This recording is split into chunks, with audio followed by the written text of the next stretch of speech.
Let's take a look at Mujin's SAG AFTRA. Let's see how many of these guys are back him. Because he fucking was games and then be faced with asking actors to scab. Voice actors like Jen and Troy will likely do that out of...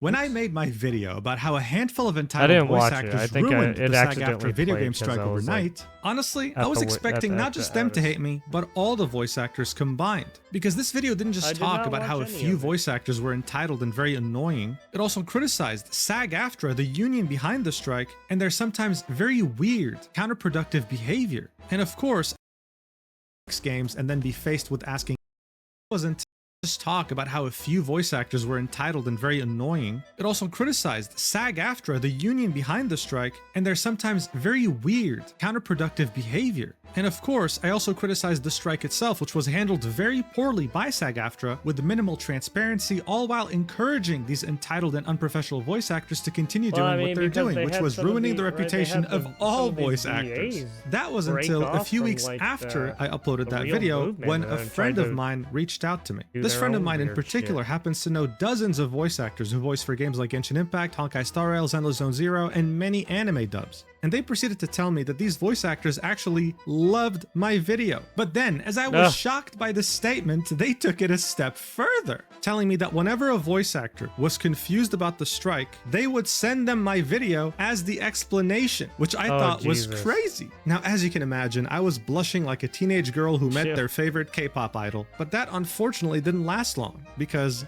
the morbid reality hit me in the face. And that reality is the fact that there are voice actors paying $3,000 to join SAG-AFTRA, all while paying them a percentage of their yearly income to stay in the union, and SAG-AFTRA couldn't even do the bare minimum and explain to them the strike that they're in, to the point where these voice actors have to go to this dumbass's channel in order to understand what the hell's going on in a strike they're supposedly a part of. But as ridiculous as this already is, today things have gotten worse and the stakes have never been higher. US-based voice actors are being ditched in favor of overseas voice actors, and SAG-AFTRA for a while was not budging, receiving the best, last, and final offer and stating that they were going to send yet another counteroffer, risking the entire industry. Every voice actor was shouting at the top of their lungs, "Please end the strike so we can get back to work. It's been 10 months, I'm about to be homeless." But SAG-AFTRA took a ridiculously long time to finally budge and only did so on June 9th, 2025. That's more than 1 month since receiving the final best and last offer. And you have to wonder why. Well, thanks to an anonymous source, we don't have to wonder anymore. I was given a series of messages from members of the negotiating committee of SAG-AFTRA, clearly stating multiple times that they had no intentions on ending the strike anytime soon. Here's an example of someone on the negotiating committee sending this message has been going on for like almost a year now. We are in the middle of a bargaining session, but some outside parties have engaged in a campaign to influence performers and we need to address it. Please look for a link from SAG-AFTRA in the morning.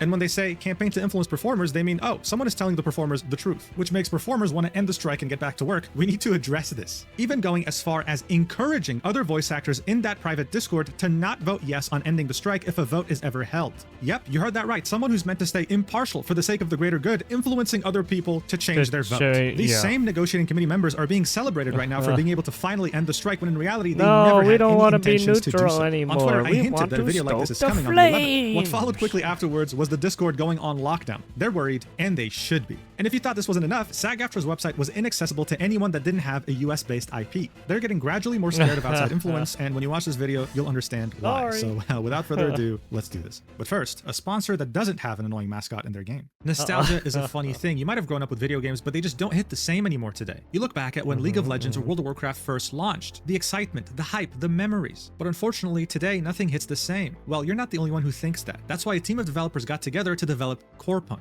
a game that combines elements from the OG World of Warcraft and League of Legends to create an MMORPG with PvE and PvP elements. It's still in early access, but they just released a massive update. You can now trade gear on a global marketplace with other players. A new class, the Defender, just came out, wielding a sword and a shield, and bringing in classic tanking capabilities with a lot of combos. And of course, you have Prison Island, a PvP and PvE survival dungeon where you try to grab as much loot as you can and escape. And this is without me mentioning the new dungeons coming soon, as well as the Battlegrounds mode that features 12 versus 12 PvP gameplay. So if that sounds interesting to you, make sure to click the link in the description or the pinned comment to join Corepunk Early Access today. Thank you, Corepunk, for sponsoring I don't play this video. early access so on games July 26, anymore. 2024, After the video a game strike while, had seeing seeing a bunch the main of these reason early centered access around it was games, AI like, protections for voice actors. But as we saw in my last video, the Can you contract they please want just signed is pretty damn long do it and has way properly more and than make just it AI a game? protections. Like how, for example, they want to make it very hard to hire non-union actors, people who are not a part of SAG-AFTRA. And if you do, you need SAG-AFTRA's direct approval, which can take a long time. And even if they give it, there's a time limit as to how much the voice actor can work for you before they are forced to join the union. Yeah. Seeing that all these demands were not straightforward at all, the strike was not making much progress even 8 months Basically, after they had want started. to One of the turn games that was most all affected was Genshin companies Impact, since it's somehow a live service union game. friendly. They have a set schedule I don't know how with set they're gonna do updates that. which have voiced Because story missions. And little by Genshin little, you Impact started is seeing a lot of characters right. being They're muted. from a But hey, different the community country. was fully supportive, even though their So it's story like in content that was not country, being they voiced. don't They wanted voice give a actors to get what fuck was about best for you. them. And no one really questioned the strike. No one really pointed out how SAG-AFTRA was fighting against AI while signing agreements with AI companies at the same time. These things were not on anyone's radar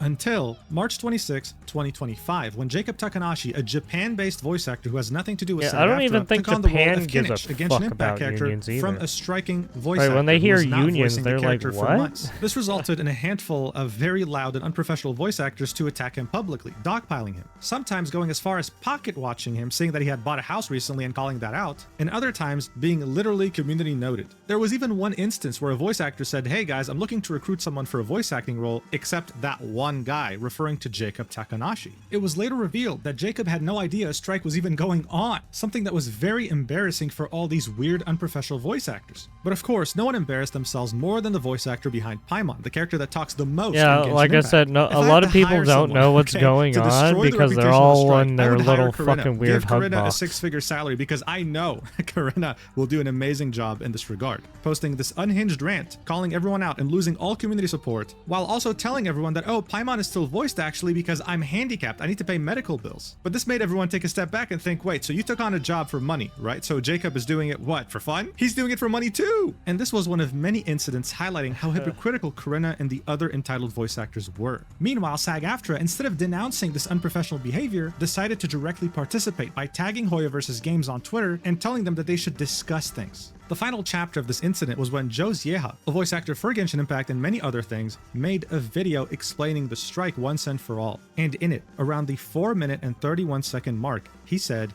that Genshin Impact, Zenless Zone Zero, Honkai Star Rail, and any game under Hoyoverse was not in any way, shape, or form part of the strike. That these voice actors were striking in solidarity with the strike, but this was not part of the strike to begin with. This was the final nail in the coffin, especially for the Genshin Impact community. Not only was their support waning for the cause of these voice actors, but they just realized that this was never part of the strike. They missed out on voiced characters for nothing. This realization made these voice actors that participated in this very unprofessional behavior get flooded with hate comments. No matter what they posted, their reputation was permanently tarnished. So they all became refugees and permanently switched to Blue Sky. And that became, and I don't use this word lightly, Blue Sky got echo fucked chamber. now, isn't Here's it? why. Here's a voice actor who made a block list of anyone who disagrees with Corinna or any other entitled voice actor's opinion. If you don't know what a block list is on Blue Sky, I subscribe to this and it'll automatically block anyone who is on this list and anyone who gets added in the future. Thanks to this, the majority, if not all, of the entitled voice actors in question made this their main platform in which they retweet and spout the same things that they believe in. Most of them never admitted any wrongdoing. This was where we left off in the last video, but ever since then, many developments have occurred, which led us to the events of today, starting with a voice actor receiving threatening letters from SAG-AFTRA.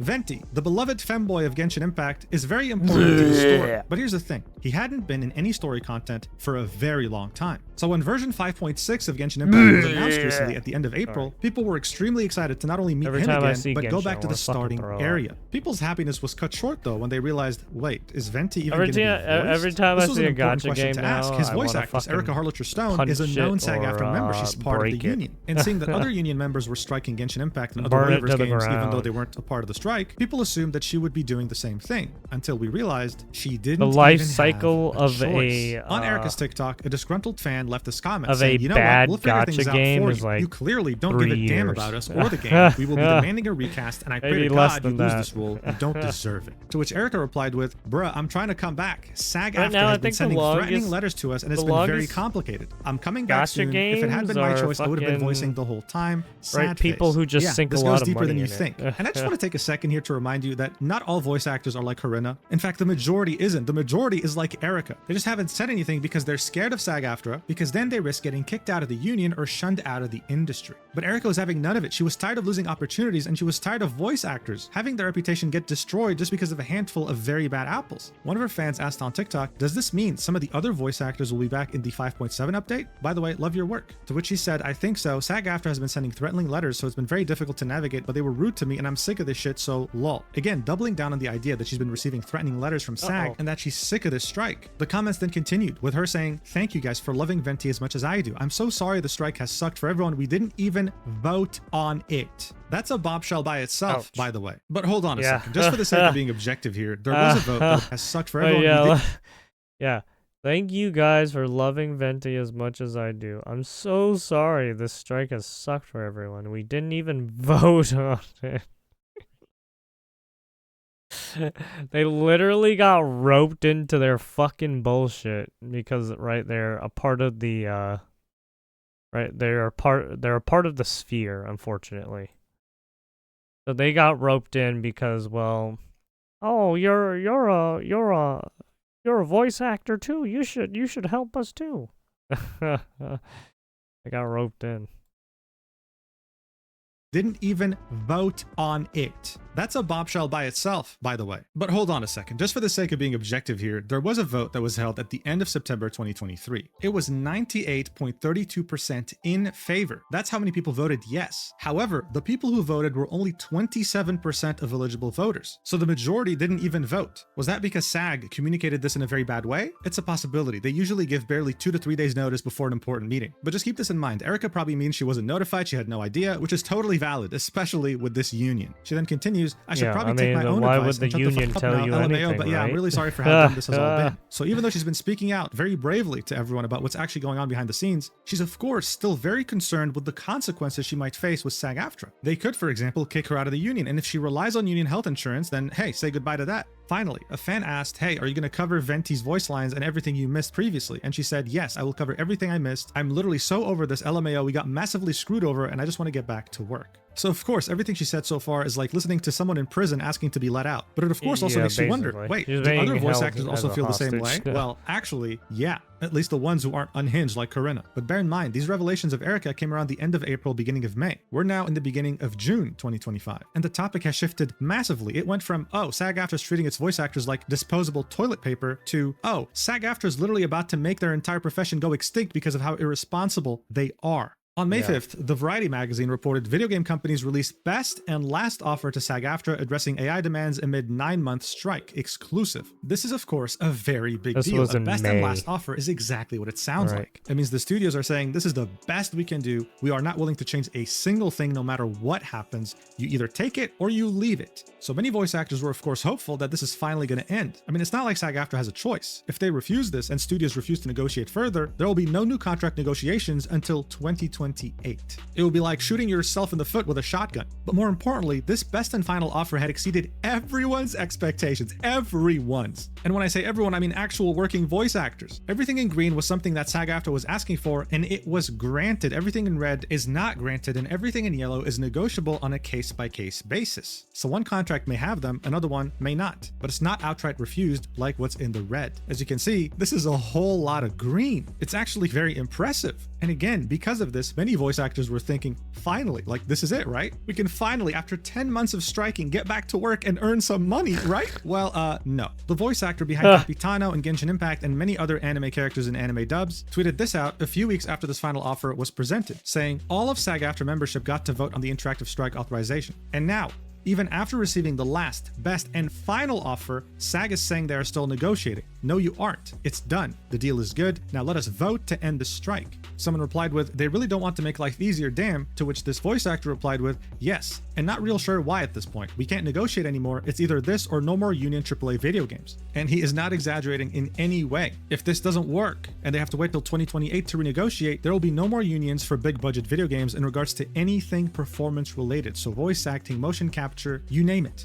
But all of this doesn't Well, add I mean, up because all. they In view these 2023, there was unions the as a Hollywood fucking actor strike by issue when you SAG-AFTRA, guys and are after 118 days of striking, when constantly they received a proposal renegotiating from the deals, studios and they were then you striking never want to against, fucking they held a vote with 78% make of a members deal. voting in favor of taking the contract. On the other hand, 22% voted no, and there were some very heavy criticisms to accepting the agreement a bit too early. But hey, that's what a union is. You vote on your rights because everyone has a say. Hell, the same day the voice actor of Capitano made his tweet, SAG-AFTRA had held a vote for people who are in audio commercials, and they were able to approve their contract with a vote of 96.9% saying yes and 3.1% saying no. So how is it exactly that every other facet of SAG-AFTRA could vote when they get an actual counteroffer, but voice actors are not being given that right, which is a fundamental right of a union? I don't know. Like, you have to understand, there are voice actors who haven't worked for it's over almost 10 like the union months is because of this taking strike. away your human They, rights. just like Erica, would receive a threatening letter if they were to work on video games. More specifically, ones that don't have this new contract that most haven't accepted. So this isn't just about the existential threat of voice acting as a whole in the United States, but it's about people who are literally on the brink of being homeless, needing a job. So seeing that things have gotten so bad that SAG-AFTRA finally decide to hold a vote and have their members decide what to do next? No. You know what they did instead? They held a Q&A on Instagram Live.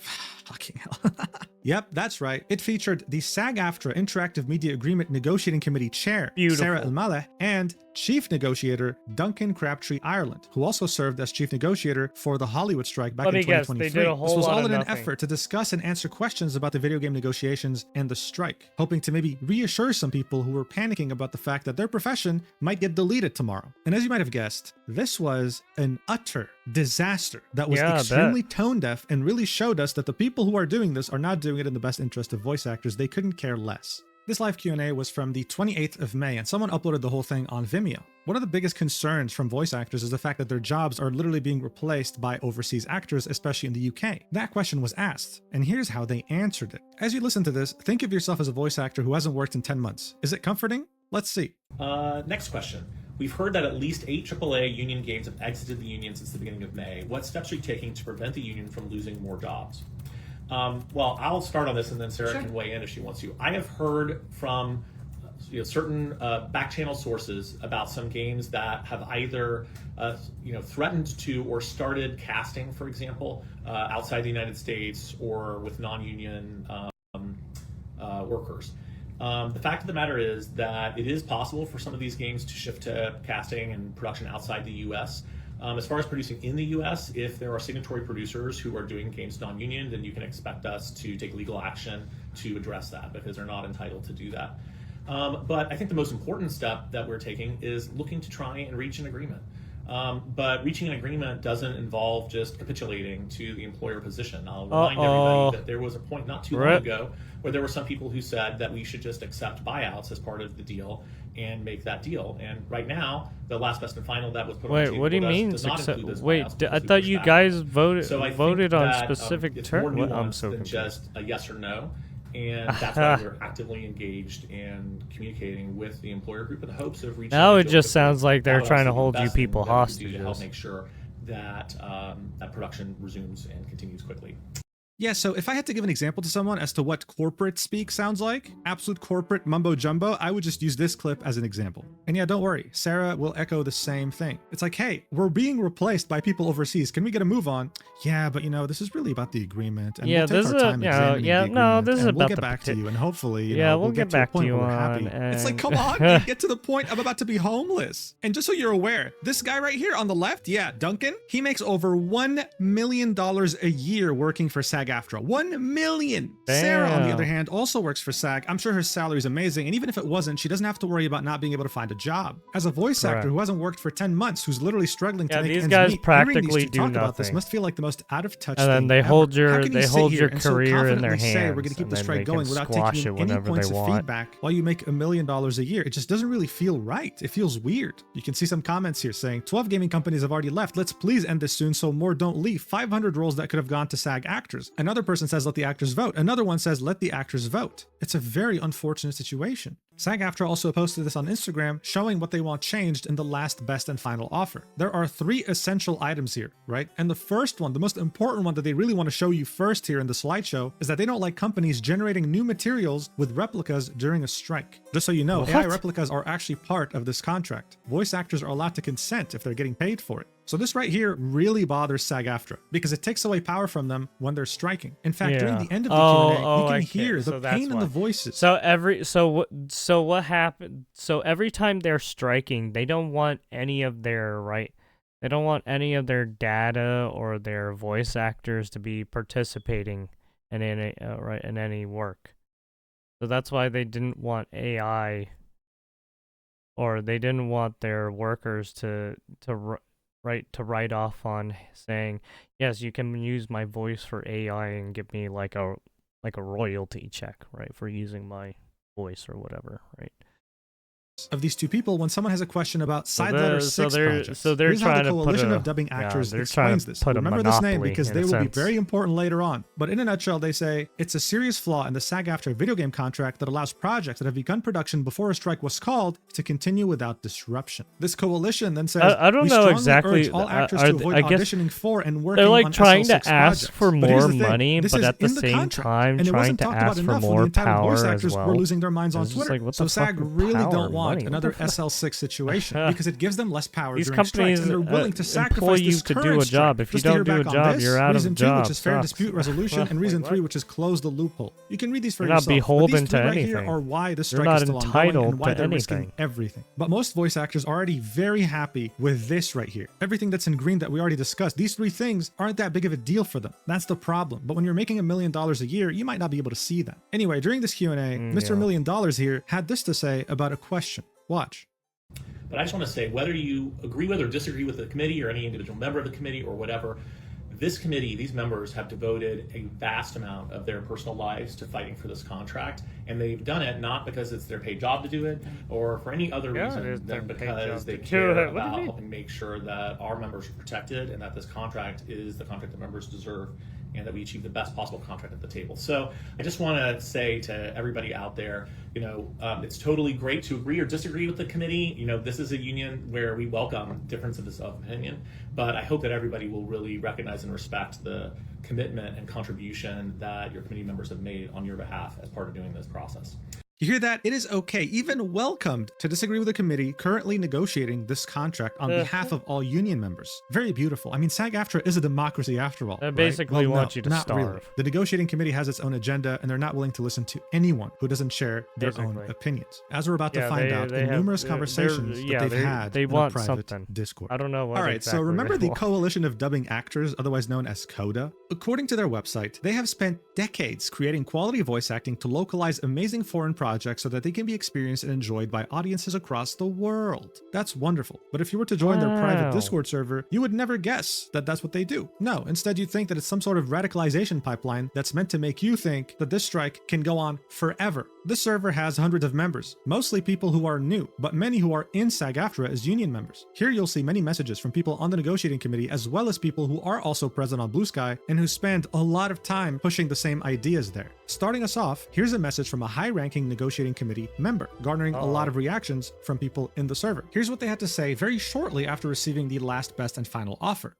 They've given a last best offer. Next may come a last best and final offer. Next they may try to walk away. The selfish elites will claim they can leave forever because they don't believe we are worth anything. Disney and Warner Bros. They're can saying do that because they don't give a fuck anymore. Lights, which are recording studios, they're saying that because if you don't want to which is why VoiceWorks broke away and why Blind Light just found a way to get a game on the to be announced without having to sign themselves. Insomniac and the other plot-driven studios will finish their SL6 games and then be faced with asking actors to scab. Voice actors like Jen and Troy will likely do that out of spite and selfishness, but the studio's reputations will suffer and they will lose access to their on-camera celebrities. Troy Baker? I just want to point out, this is a negotiating committee member calling out two very well-known voice actors in the industry, okay? Oh yeah, that's crazy. They continue. Call of Duty, Fortnite, and all of the purely celebrity-driven content will have to come back. They've built their business model on it, and on-camera celebrities are not going to work non-union during a strike. So we may have to see how long they will hold out while we continue to make money with the interim. We will likely update the interim with new understanding of the tech in the next few months to lure in more games, and we'll see who wins. That is my best logic-driven approach without the fear-mongering weighted in. So yeah, this feels like a motivational talk to people who are worried about losing their jobs, while calling out two very well-known voice actors by name, as well as saying a very funny sentence here: we will continue to make money with the interim, referring to the studios who've already signed the interim agreement. It's funny to me because voice acting in video games pays like nothing, and these roles in particular with the new interim agreement are very far and few in between. But you have to remember, even though there's hundreds of people in this Discord, many of them are new voice actors, ones that are up and coming, and they might be a bit naive. I mean, you have a negotiating committee member here telling you all these things. They must be right. They're a veteran. In fact, in this one's particular case, they used to be a board member of SAG-AFTRA. Who am I talking about? Well, meet Zeke Alton. But before we do, we need to talk about the AI voice acting company by the name of Ethovox, the only premium voice service created by actors and empowered by AI. They claim to be an AI company that is ethically sourced. Interestingly enough, SAG-AFTRA signed an agreement with Ethovox on October 30th, 2024, a few months after this video game strike had even begun. But you know what's the most interesting part of all this? Zeke used to be on the board of Ethovox, and as his description says, he's a professional voice actor, NAVA advisory board member, and former SAG-AFTRA board member. And now he's back at SAG-AFTRA as one of the members of the negotiating committee for the strike, even posting official information directly from SAG-AFTRA in channels like Strike Talk Official. My source actually tells me that Zeke isn't just back to be a negotiating committee for SAG, he's actually back to be a full-time board member at SAG-AFTRA. This of course only makes him and the union look worse. Another name you'll see a lot in these conversations is Kyle McCarley. He is not someone on the negotiating committee of SAG-AFTRA, but he is someone who shares Zeke's views almost one-to-one. This can be seen on his Blue Sky account, with his profile picture being the SAG-AFTRA on strike icon and dedicating almost his entire feed to the strike, even being retweeted many times by our friend Corinna. This message right here gives us kind of a glimpse of the mentality Kyle, Zeke, and many others in this Discord have when he said, "And I'm still sitting here thinking, blow the whole contract up. They don't want to give us what we want? Let them walk. Kill the deal entirely.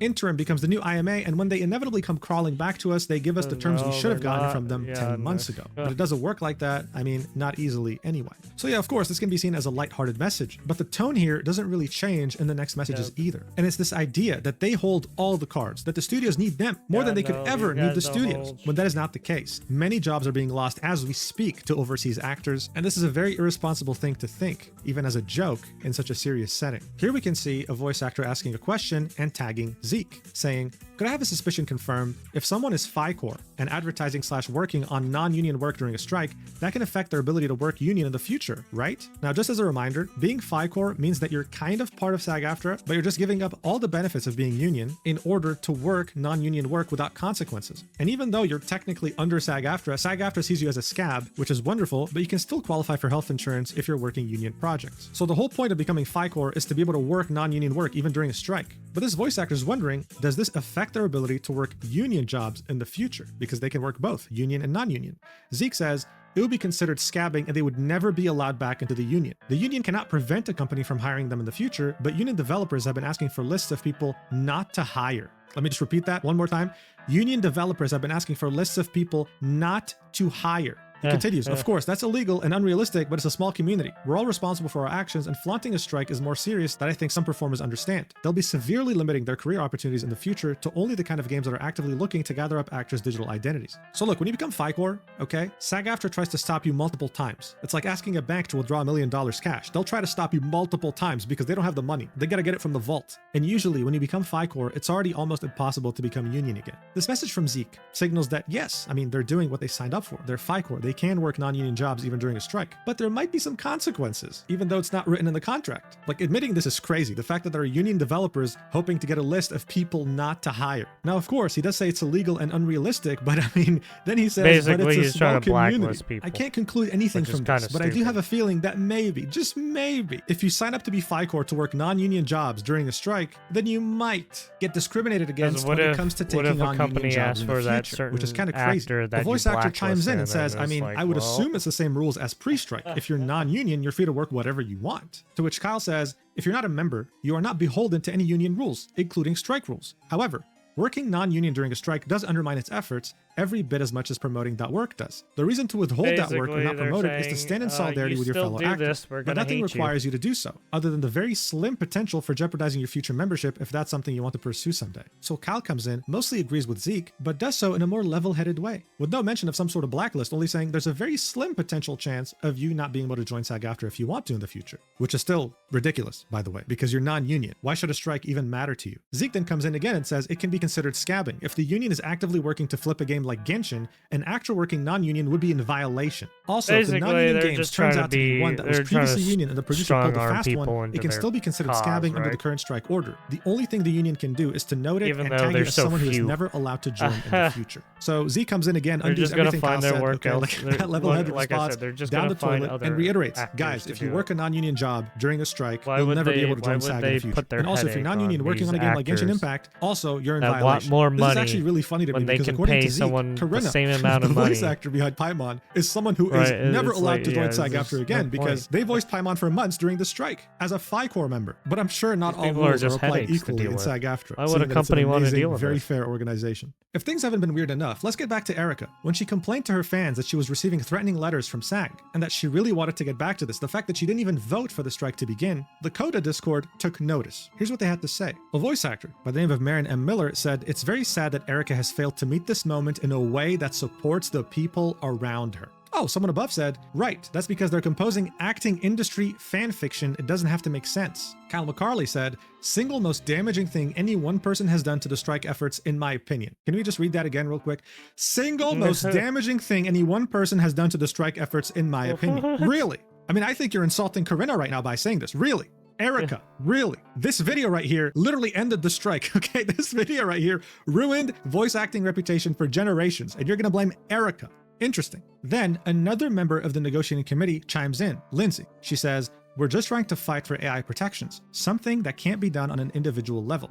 When Mihoyo makes a digital replica of her character and never hires her again, she's going to wish she had a horde of union lawyers to go after them. So look, these messages can be interpreted in a million different ways. All I'll say is that it's a shame. The fact that one of their colleagues for the last 10 months has not been able to voice a role they enjoy so much, that means a lot to them, while being under the threat of being replaced, sucks. I mean, there's no other way to say it. It sucks to be in Erica's shoes. And I'm not seeing one message here that is showing empathy. It's also ridiculous to me how they chose to, on purpose, right, blind themselves from the entitled voice actors from my last video. Yet people openly blacklisting Jacob, calling him out, tweeting about his finances, and publicly blacklisting him from projects. And these people are convinced that Erica venting about the fact that she can't work on a character she loves due to this strike is the single most damaging thing any person has done to the strike efforts. That's crazy to me. It's further proof that we're really in an echo chamber and that if someone agrees with you, they can do no wrong. But anyway, we're now back to the message that I showed you at the beginning of the video. Yes, the person who sent it was Zeke Alton, talking about how some outside parties have engaged in a campaign to influence performers and we need to address it. Why is he saying that? What does he even mean? Well, at some point, Zeke said, SL6 Elder Scrolls is sending out auditions again, let's all tell Blindlight to F off.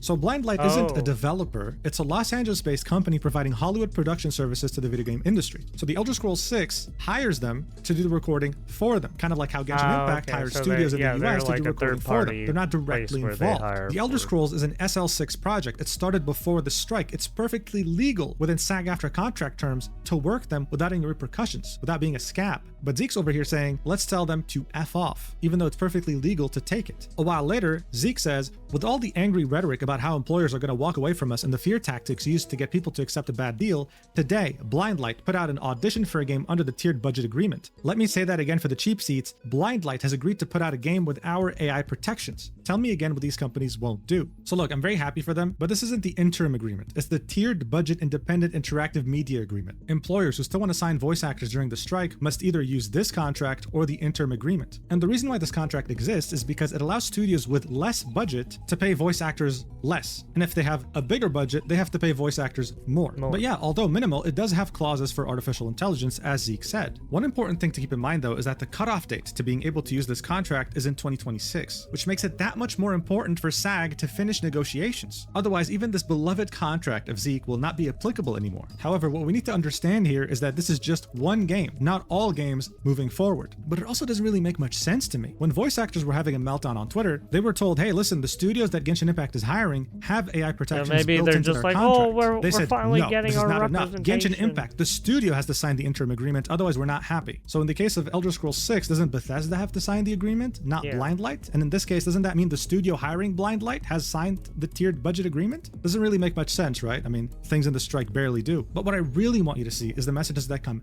afterwards. A voice actor says, also, to be honest, I would rather have no deal and have the producers walk away and go non-union or elsewhere than to have a deal, because at least then we would be covered by the law. So I'd rather call their bluff. To which Zeke says, I hope enough people show up and express that, their bluff? What the fuck? Take the deal. What do you votes. mean calling? Okay, let's just take a step back no here, all right? This is someone who is a complete extremist saying, I'd rather have no work at all if it means that I can't work under a union contract. What? Something that most voice actors who are already financially suffering after 10 months of no work would completely disagree with.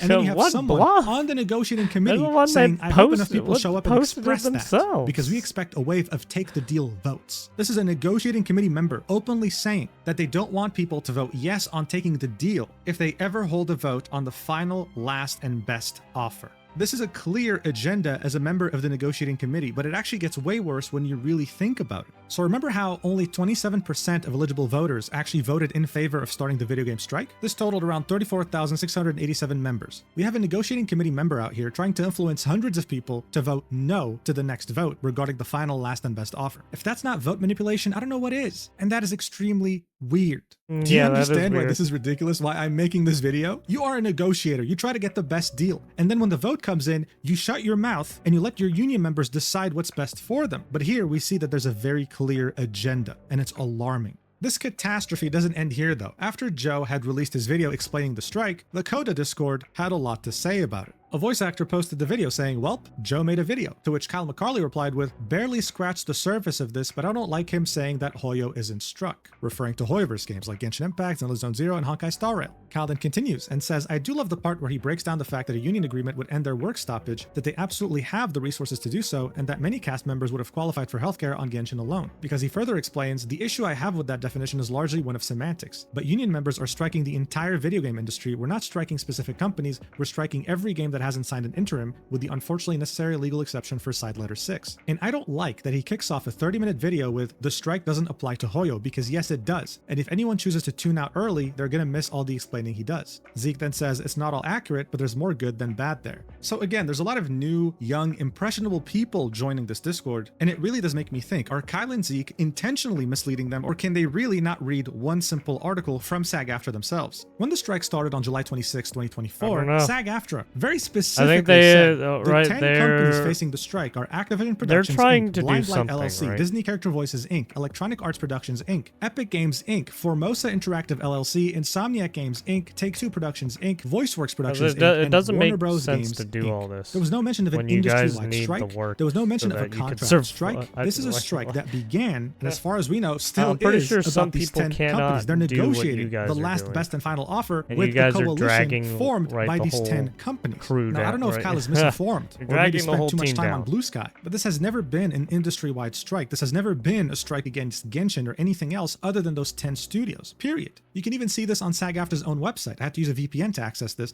On October 15th, 2024, they had made an update, and again, they said the convenience bargaining group includes Activision, Blindlight, etc. No mention of Genshin, no mention of an industry-wide strike, none of that. These people are role-playing. They think they're the main character or something, and that's what's so dangerous about it. Now, of course, I can't get their side of the story because I doubt they'll reply to a DM from me. And if I were to give them the benefit of the doubt, I'd say, oh, they're a very passionate bunch who truly think that they're fighting for their own rights. And you know what? I hope they get those rights, but they're doing it in such an irresponsible way while disregarding tens of thousands of performers and these people sound like they're from California, not to mention that some people like Zeke, who are on the negotiating committee, are very responsible with how they share information and how they're so openly trying to manipulate the vote. I mean, there's no other way to say this. There's no benefit of the doubt here. He was literally calling on people to vote no. All while people are out there losing their jobs, these people are from Hollywood, rent, unable to afford anything because they're thinking they're striking for the betterment of their own industry, when in reality, it's being handled by a bunch of irresponsible, entitled voice actors who are threatening to ruin everything. Innocent, reasonable voice actors are being hurt here, and they're getting very tired of this. After that disastrous Instagram livestream, Capitano's voice actor quote tweeted his last tweet and said, since receiving the last best final offer, SAG's only update to membership was a half-hour IG live for the public. Members weren't even emailed.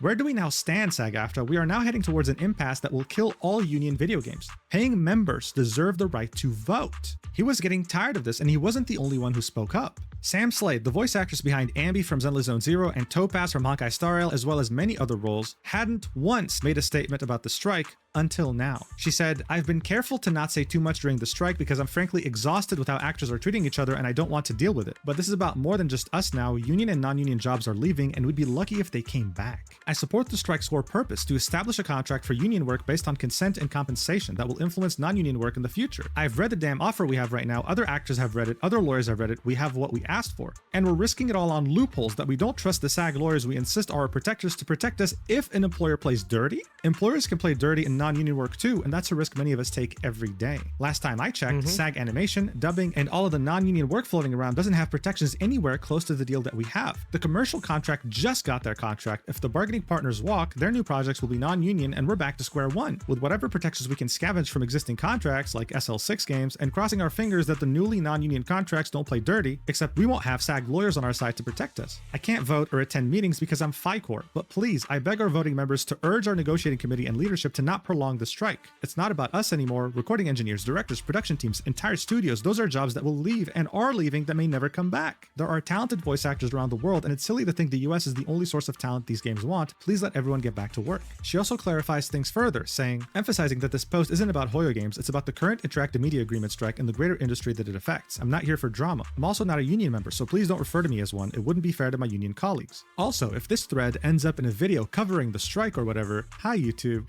Hey Sam, glad to see that you're a good sport. It's very refreshing, especially after what we've been through in the last video. The last thing she said was, "But Sam, where's your source on games leaving?" Gestures to everything. "Sam, how do you know they'll go non-union if they walk?" To which he says, "When a contract expires, the parties are no longer beholden to it. They will have zero obligation to sign another if they don't want to." So yeah, this is getting so bad that it's forced people like Sam, who are FICO or hell some non-union actors too, to speak up about this. They have Pressure no was obligation mounting, not to just from sign consumers, you but back up. performers too. So SAG-AFTRA all of a sudden on June 7th said, "Hey, we're doing a meeting on June 9th. You can join IRL or through Zoom." Voice actors were finally hoping to be able to hold a vote so that they can finally express what they think. What ended up happening though was completely unexpected and came out of nowhere, leaving them even more confused. Some didn't even know whether to celebrate or be worried. According to my source, during the Zoom meeting, SAG-AFTRA leadership spent a long time ass-kissing their performers, thanking them for their efforts during the strike. And then, as everyone was expecting some sort of a vote, SAG-AFTRA leadership announces that, "Hey guys, don't worry, a tentative agreement has been reached with the studios. The strike will be ending soon." Now, of course, most people were very relieved to hear this. Many went into this meeting fully expecting SAG-AFTRA to delay this strike again. So this is definitely a step in the right direction, thanks to many voice actors complaining to SAG about them delaying it this long. But this doesn't mean that things are truly back to normal. Yeah, no, there's still work to be done, and things can still go wrong. Shortly after this meeting, SAG-AFTRA tweeted out, "We have reached a tentative agreement with the video game bargaining group, which includes some of the largest video game companies in the world, and we are hopeful that our video game strike will be suspended in the coming days," linking a post on their website. Now look, before we get to that post, I want to point out that a lot of people were celebrating this, and I get why. I mean, listen, I want voice actors to get the rights they deserve too,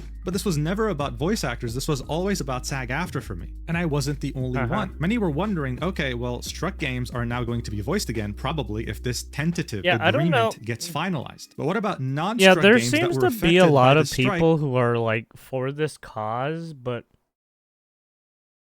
they're like emotionally captured or don't like are only like surface level reading into things. I don't know. It's weird how some of these people fucking take in information. It's like they're illiterate.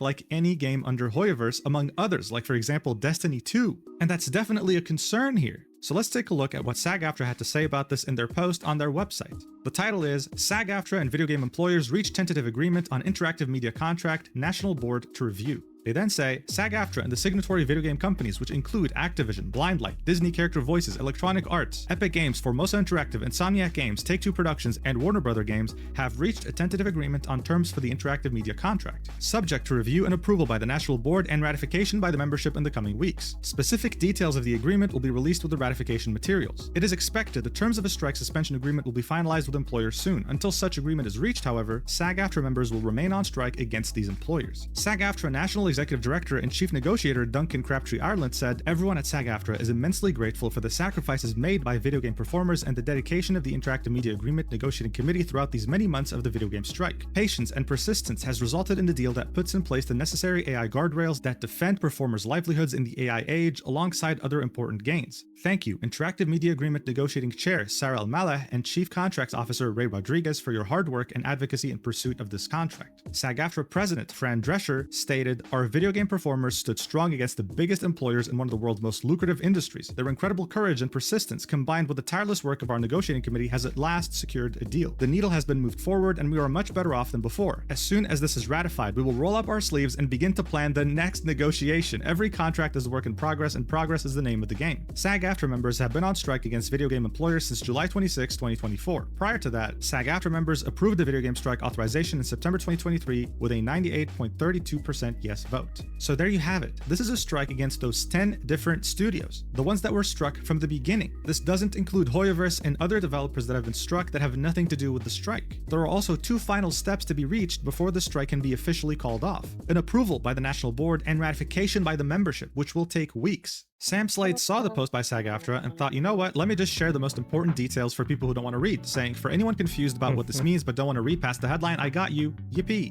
showing part of that post on SAG-AFTRA's website. But then someone asked, could I ask how this would affect games like Hoyoverse since they're non-union and wouldn't have signed? I see people saying it doesn't make a difference, but I don't know if that would be true. Maybe Global Rule 1 would become less strict or something, I'm not sure, but so happy about this. Sam replies with, "I'm not a SAG member, so I don't have answers to questions about the union's policies, sorry. An actor's decision to withhold work is a personal choice, you'd have better luck asking the actor directly." So in Sam's defense, even union actors have no idea about this, because SAG-AFTRA is nothing but transparent, and this question about Global Rule 1 is very important. Global Rule 1 states, "No member shall render any services or make an agreement to perform services for any employer who has not executed a basic minimum agreement with the union, which is in full force and effect in any jurisdiction in which there is a SAG-AFTRA national collective bargaining agreement in place. This provision applies worldwide." Simply put, a SAG-AFTRA member must always work under a union contract around the globe. Now, it's important to note, for video game contracts, 80% or more are usually non-union, and SAG-AFTRA knows this, which is why for years they've never pursued someone who is in the union who was working a non-union contract. That was, of course, until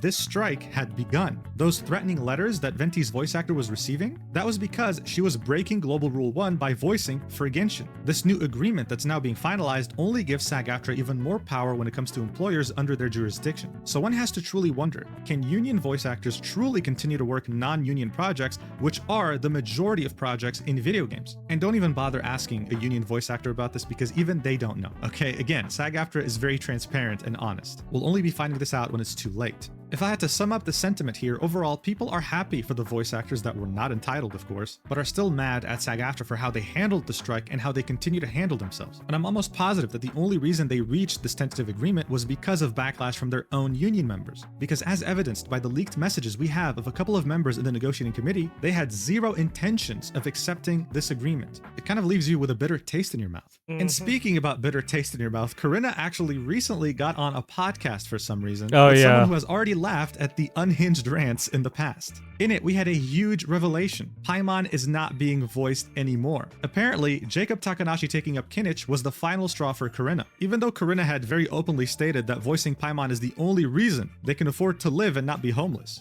stating, "Thanks, Paperback Boy, for having me. But yeah, I make the announcement here that after John got recast, that was the final straw for me, and I told Hoyo I was not coming back to record until they signed the SAG interim agreement." Of course, when people heard these news, they rejoiced, okay? People were celebrating like I've never seen them celebrate before. But this right here is what's worrying. Are all union actors going to follow Corinna's mentality because they'll be forced to by the Global Rule 1 being finally applied? Is every single studio on US soil meant to sign this agreement, not just the 10 companies that were struck? Unless SAG-AFTRA clarifies, we have to assume that that's the case. And if it is the case, then union voice actors will continue to be replaced by overseas talent. That is a fact. Look, in the end, all I can say is I truly want voice actors to get what they deserve. A proper contract that gives them proper rights and good compensation. But when it comes to SAG-AFTRA, we can't deny that the flaws are way too much to ignore, including hiring members of the negotiating committee that have a very clear bias, one that they're proud to showcase to people who can vote. I hope that this made things clearer to you as a consumer, but more importantly, if you're a voice actor watching or a union member, I hope you now realize that it was thanks to your pressure that SAG-AFTRA finally folded, and that the negotiating committee was never truly fully on your side. Thank you so so much for watching until the end. I truly wish the best for all the voice actors, except the entitled ones from the last video. And I'll see you in the next video, hold on whatever as that much is. as I love they you so can. much. It's like a political position. Duncan Crabtree, Ireland. I'm so sorry that the strike made you go homeless. Anyway. That's such shit.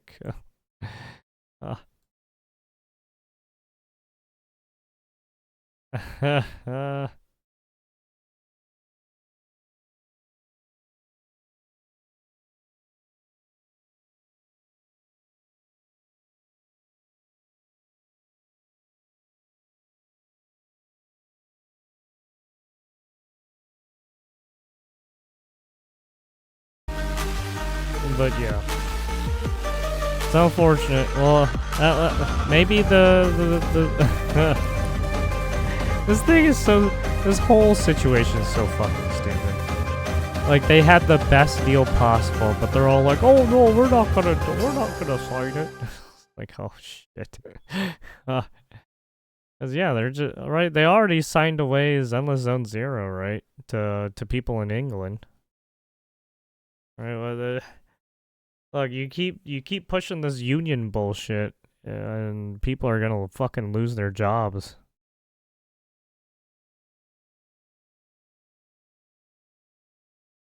It's insane for a person to be so bad that they're unable to unify the global and CN player base. Instead of denying the video, SAG is actively trying to get it removed. Yeah. The sadness is that this will only push the notion that all unions are bad. Unfortunately, yes. Bad apples make it so easy to spoil the entire bunch and ruin the soil, allowing any real fair change to happen. I mean, it's the same with lobbying with politicians, you know? Hate to say it, but some of these guys corrupt the system a little bit.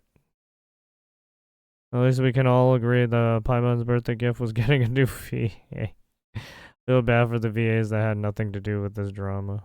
Yeah, I mean, it's unfortunate, but they got roped in too. That's just how it is. It's basically like the golden rule, right? You're either with us or against us. If you're not with us, then we're just gonna go fucking scorched earth. All or nothing. You're either doing this with us or you're fucking you're a traitor, right? All right, and there you have it. There you have it from Mr. Mujin himself, exposing the leaders of the SAG after video gaming AI strike. Give him a like, subscribe.